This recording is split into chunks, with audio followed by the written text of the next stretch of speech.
can you describe what it's like to be a diabetes nurse, a mom to a type 1 diabetic, and not have type 1 diabetes yourself?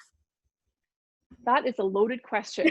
So I think as a parent, and I think this goes for all parents, it is important to recognize when you're burnt out.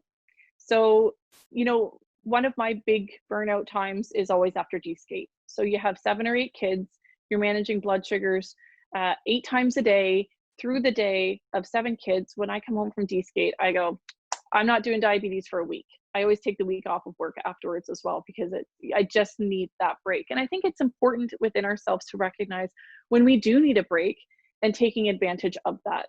I mean, with Mike, he's great. He really manages really well. He's very responsible. I think it's really helpful that he has goals, that he knows that he wants to make hockey his career if he possibly can. So, there's been times when there's been, a slip up and an A1C that we're all a bit surprised about. And I think that was a good moment for us to say, okay, even though you are independent, you still need us here. You still need us to help you. You still need us to check in with you. You still need your parents, even though you're a teenager, and we would expect more independence. It's important to still be there. So offering that support, being a little bit more in tune from our end as well, to making sure that he is doing what he needs to be doing. So one of the things that we do at our house, and I find that it works really well, is that I don't ask any questions. The meter just sits on the counter, and I will just go through it every once in a while, every couple of days, to see how things are going. So we don't need to make diabetes a big deal unless it is something that we need to talk about. So, the blood sugars aren't going to lie.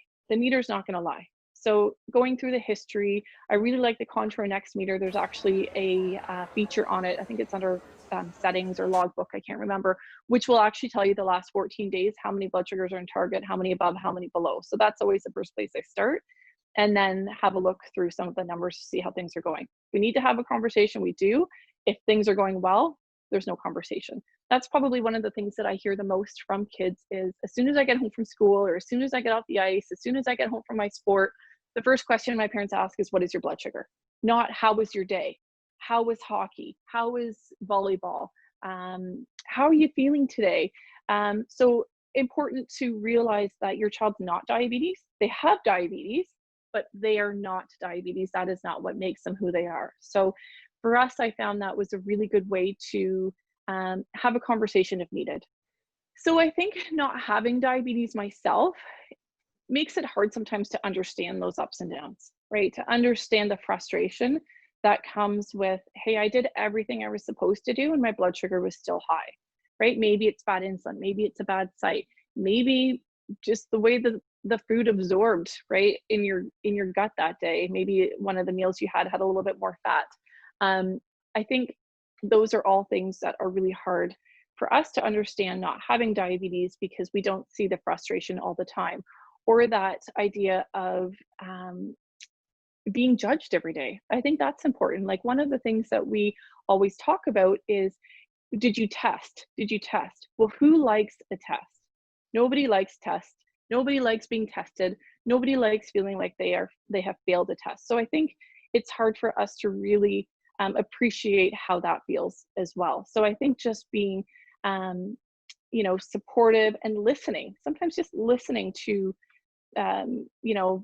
the struggles or the bad days that diabetes has brought is important. Thank you so much for sharing that.